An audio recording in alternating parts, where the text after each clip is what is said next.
Assalamualaikum warahmatullahi wabarakatuh dan salam sejahtera, salam serakku sayang bersama saya Muhammad Ramiz bin Malik dari Pustaka Negeri Sarawak Sibu. Alhamdulillah kita masih diberi nikmat kehidupan dan nikmat kesempatan untuk berjumpa dengan tuan-tuan dan puan-puan dalam slot video rakaman sembang ilmu yang bertajuk Teknologi dan Warga Emas. Diharapkan para penonton setia bersama kami sehingga ke penghujung rancangan. Untuk pengetahuan tuan-tuan dan puan-puan, Sembang Ilmu ini merupakan satu platform perkongsian ilmu yang banyak memberi informasi dan juga maklumat berdasarkan topik-topik serta isu semasa dan juga bidang-bidang ilmu yang berkaitan. Seiring dengan era globalisasi pada masa kini, teknologi merupakan salah satu wadah yang amat penting dan juga wajib untuk semua lapisan masyarakat, tidak kira tua ataupun muda. Apa yang berkaitan dengan kehidupan sudah pasti dikaitkan dengan teknologi. Wa ima cara untuk memasak nasi sekalipun sudah menggunakan teknologi.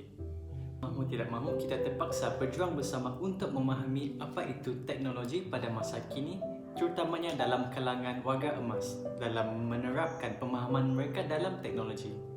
Jadi pada hari ini untuk sembang ilmu kita akan fokus berkenaan dengan pendidikan teknologi dalam kalangan warga emas. Adakah tuan-tuan dan puan-puan para penonton tahu pada umur berapakah seseorang itu boleh dikategorikan sebagai warga emas? Menurut United Nations World Assembly on Aging di Vienna 1982 (PBB) dan dalam kalangan negara-negara ASEAN, golongan yang berumur 60 tahun ke atas sudah dikategorikan sebagai warga emas. Jika kita lihat pada zaman maju ini, warga emas sudah menuju ke satu tahap yang sangat merangsangkan apabila mereka diajar berkenaan dengan teknologi dalam memudahkan urusan seharian mereka. Mereka sudah maju satu langkah ke hadapan apabila mereka berminat dalam mempelajari bidang teknologi. Jadi pada hari ini bersama saya, Sukarelawan Pandai Pustaka Negeri Sarawak Sibu, Encik Azhar. Beliau akan menerangkan dan mengupas dengan lebih lanjut teknologi dan warga emas. Jadi boleh Encik Azhar perkenalkan diri sedikit sebanyak kepada para penonton. Okey, terima kasih kepada Encik moderator kita. Okey, nama saya ialah Muhammad Azhar Nizam bin Azman. Saya merupakan sukarelawan pandai daripada Pustaka Negeri Sarawak Sibu. Jadi seperti topik kita pada hari ini, bolehkah Encik Azhar terangkan apakah maksud teknologi? Okey, teknologi ni dia sebenarnya mempunyai maksud yang sangat luas. Dia ada macam-macam takrifan. Okey, macam pembangunan, penggunaan alatan dan mesin dan bahan untuk menyelesaikan masalah manusia. Istilah teknologi ni dia boleh digunakan pakai secara umum ataupun dalam bidang tertentu, seperti dalam teknologi pembangunan, teknologi perubatan dan teknologi maklumat. Selalunya teknologi ni dia berkait rapat dengan alatan ataupun gadget seperti telefon pintar, seperti komputer riba dan macam-macam lagi. Tapi untuk topik kita pada pagi ini, saya memilih untuk menekankan tentang teknologi maklumat.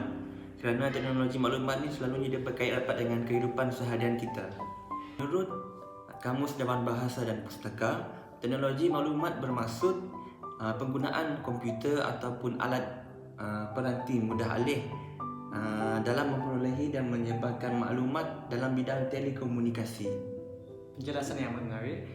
Boleh Encik Azhar terangkan kepada para penonton bagaimana teknologi maklumat boleh diterapkan di kalangan warga emas dalam mereka untuk memudahkan urusan harian? Teknologi maklumat sebenarnya sangat penting untuk semua orang, terutamanya warga emas, sebab dengan teknologi maklumat mereka dapat menjimatkan masa dan mereka dapat mengurangkan risiko lebih lagi dalam pandemik COVID-19 ini. Selain itu, mereka juga dapat berurusan secara digital seperti e-wallet, perbankan internet, membeli belah dalam talian dan juga e-delivery. Jadi boleh Encik Azhar terangkan dengan lebih lanjut urusan-urusan yang telah Encik Azhar sebutkan tadi dan manfaatnya kepada warga emas. Okey, di sini terdapat beberapa urusan secara digital. Okey, yang pertama ialah e-wallet. Yang kedua ialah perbankan internet. Yang ketiga ialah membeli belah dalam talian. Yang keempat e-hailing. Yang kelima e-delivery. Dan yang keenam ialah kedai atas talian. Okey, e-wallet. Okey, contoh-contoh e-wallet adalah seperti Sarawak Pay, Fungsinya sama seperti dompet fizikal kita, di mana kita tidak perlu membawa wang tunai. Selain itu, kita juga dapat membayar bil elektrik ataupun bil air daripada jauh. Yang kedua ialah perbankan internet. Contoh perbankan internet adalah seperti CIMB Click. Kita boleh melakukan di mana-mana saja transaksi tanpa kita perlu membawa masa untuk berbaris pergi ke bank. Yang ketiga ialah membeli belah dalam talian. Contoh membeli belah dalam talian adalah seperti Shopee. Kita boleh membeli belah di mana saja kita berada. Yang keempat ialah e-hailing. Contoh e-hailing ialah seperti GrabCar, Maxim. Dan yang kelima ialah e-delivery. Contoh e-delivery ialah seperti Foodpanda. Kita boleh bila kita rasa lapar, kita rasa haus, kita boleh menggunakan Foodpanda untuk mengorder makanan. Pengurusan yang sangat menarik dan juga bermanfaat. Jadi bolehlah kita sebagai anak-anak muda membimbing warga emas dalam memudahkan mereka dalam menggunakan teknologi untuk memudahkan urusan seharian mereka. Segemuk-gemuk ikan pasti ada tulangnya, sekurus-kurus ikan pasti ada dagingnya. Begitu jugalah dengan teknologi, pasti ada keburukan sekiranya kita alpa dalam mengendalikannya.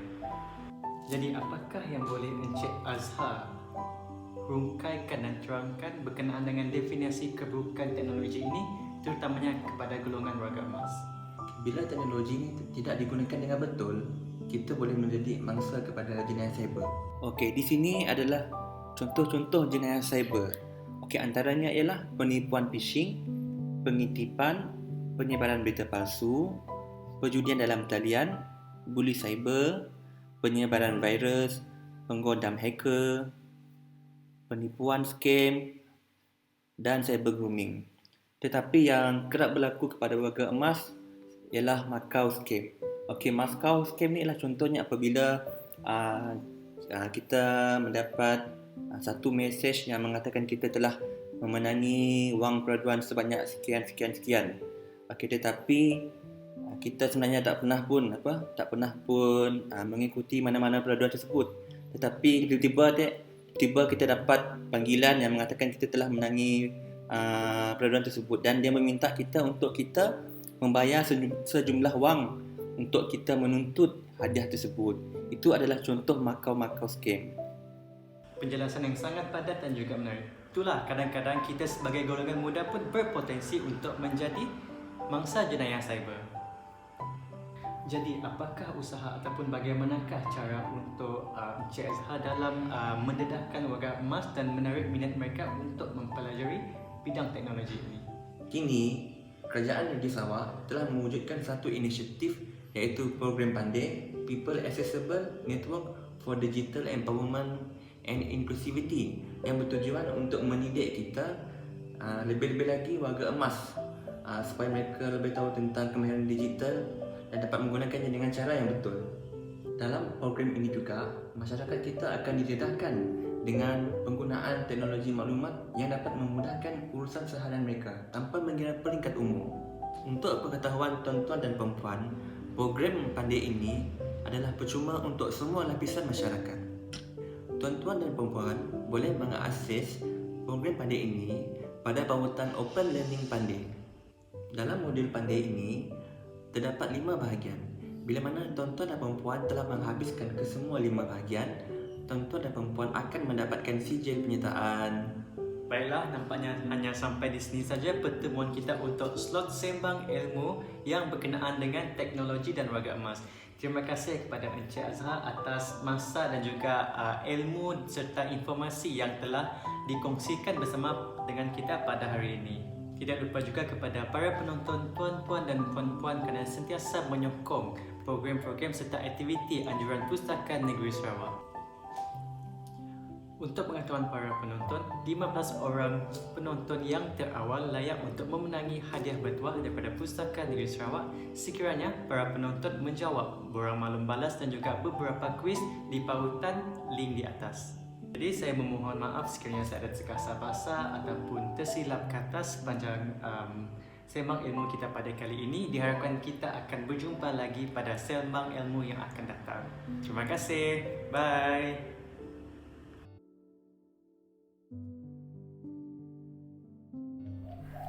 Selamat pagi, aku Tuan Mantuni Anak Philip. Menua aku di Bawasan dan dia tahu aku diau di rumah aku di Bintangul, Taman Bintang.